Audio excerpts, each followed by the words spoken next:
নমস্কাৰ অংকিতাছ পাকঘৰ চেনেলটোলৈ সকলোকে স্বাগতম জনাইছোঁ। আশা কৰোঁ সকলো ভালেই আছে, কুশলে আছে। যিসকলে মোৰ চেনেলটো নতুনকৈ আহিছে তেওঁলোকে মোৰ চেনেলটো ছাবস্ক্ৰাইব কৰিবলৈ নাপাহৰিব আৰু কাষতে থকা বেল আইকনটো প্ৰেছ কৰিবলৈ নাপাহৰিব যাতে আপোনালোকে মোৰ ভিডিঅ'জবোৰ পাই থাকে। আৰু আজি এটা মই নতুন ৰেচিপি লৈ আহিছোঁ, যিটো হৈছে এখন মাছৰ আঞ্জা। একেবাৰে খুব কম মছলা থাকে, মছলা বুলিবলৈ তেনেকুৱা একোৱেই নাই। খুব সহজতে বনাই খাব পাৰিব, খুবেই ভাল লাগিল খাই। তাৰ বাবে মই শ্বেয়াৰ কৰিব বিচাৰিছোঁ আপোনালোকৰ লগত। যদি ভাল পায় মোৰ ৰেচিপিটো তেনেহ'লে লাইক কমেণ্ট কৰিব আৰু কেনেকুৱা পালে সকলোৱে মোক কমেণ্ট বক্সত জনাবলৈ নাপাহৰিব। তেনেহ'লে ব'লকচোন মোৰ ভিডিঅ'টো চাই লওঁ। মাছৰ আঞ্জাখনৰ বাবে মই 3 পিচ মাছ লৈ লৈছোঁ আৰু লগতে এয়া পিঁয়াজ, জলকীয়া আৰু এইখিনি সৰিয়হ মই পানীত তিয়াই থৈছিলোঁ আৰু এয়া বিলাহী, এয়া হৈছে পিঁয়াজ। মই এনেদৰে কাটি এইখিনি এতিয়া মিক্সাৰত ভালকৈ গ্ৰাইণ্ড কৰি লৈছোঁ। এইখিনি সৰিয়হখিনি গ্ৰাইণ্ড কৰিলোঁ, পিঁয়াজখিনি আৰু লগতে এয়া বিলাহীখিনিও মই গ্ৰাইণ্ড কৰি লৈছোঁ। এতিয়া মই এখন কেৰাহী লৈছোঁ, কেৰাহীখনত মই সৰিয়হৰ তেল দিছোঁ। কমাই দিম তেলটো, বেছি নিদিওঁ।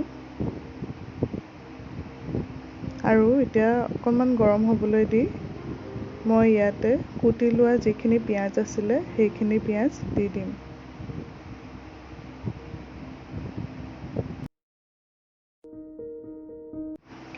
এই মাছৰ আঞ্জাখন কোনে কোনে এনেদৰে খাই জনাবচোন।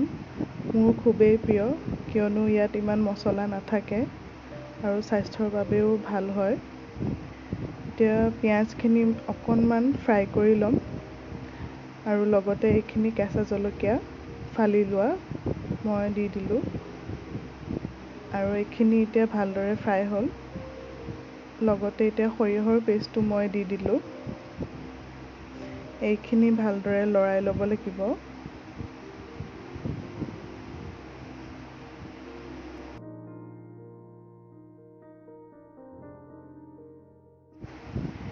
সৰিয়হৰ পেষ্টটো কিছু সময়ৰ বাবে ভালদৰে লৰাই ল'ব লাগিব।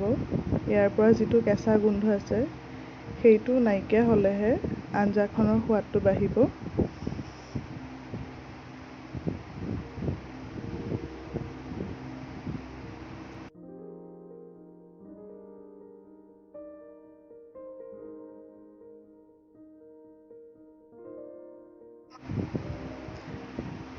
এতিয়া মই পিঁয়াজৰ পেষ্টখিনি দি দিম। পিঁয়াজ মই ইয়াত মিডিয়াম চাইজৰ 3টা লৈছোঁ। যদি বেছিকৈ বনাব বিচাৰে বেছিকৈ এড কৰিব পাৰে। পিঁয়াজখিনিও মই ভালদৰে এনেদৰে মিলাই ল'ম আৰু পানী নিদিয়াকৈ এনেদৰে ফ্ৰাই কৰি ল'ম।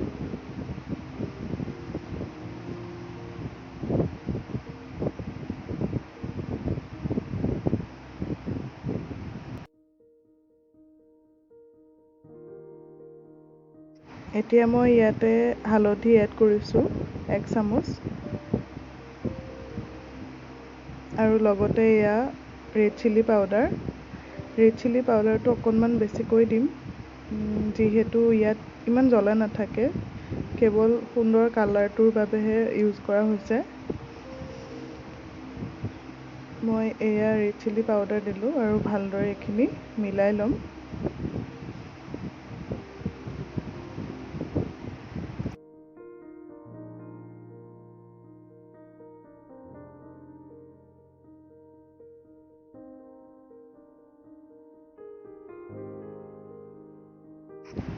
খুব সহজতে হোৱা এখন আঞ্জা, বেছি টাইম নালাগে। ইয়াত এতিয়া মই নিমখ এড কৰিছোঁ, সোৱাদ অনুসৰি নিমখ এড কৰিব লাগিব।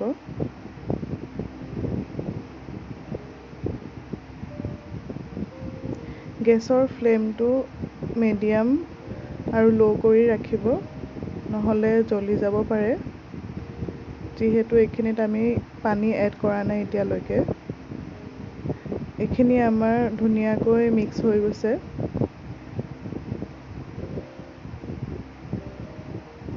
যিটো কেঁচা কেঁচা এটা ভাৱ থাকে সেইটো নাইকিয়া হ'লে ভাল হ'ব আঞ্জাখন। এতিয়া মই বিলাহীৰ পেষ্টটো দি দিছোঁ। এইখিনিও আমি 10 মিনিটৰ পৰা 15 মিনিটৰ ভিতৰত এনেদৰে ফ্ৰাই কৰি ল'ব লাগিব।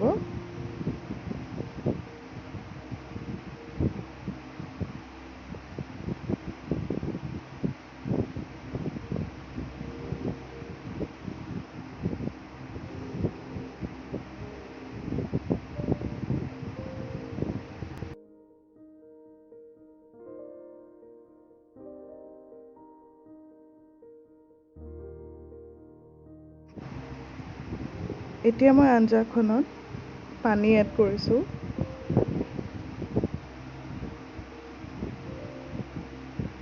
পানী নিজৰ জোখমতে দিলে ভাল হ'ব। বেছি যদি লিকুইড খাব বিচাৰে তেনেদৰে অলপ বেছিকৈ পানী দিব। যদি গ্ৰেভি খাব বিচাৰে তেনেহ'লে অলপ কমাই দিব। এইটো বেছি লিকুইড ভাল নালাগিব, গ্ৰেভি খাই ভাল লাগে। বস্তুখিনি সিজিবৰ বাবে পানী অকণমান এড কৰি দিলোঁ ভালদৰে আৰু এইখিনি উতলিবলৈ দিছোঁ। আৰু উতল আহি গ'ল। এতিয়া মই মাছ কেইপিচ দি দিছোঁ।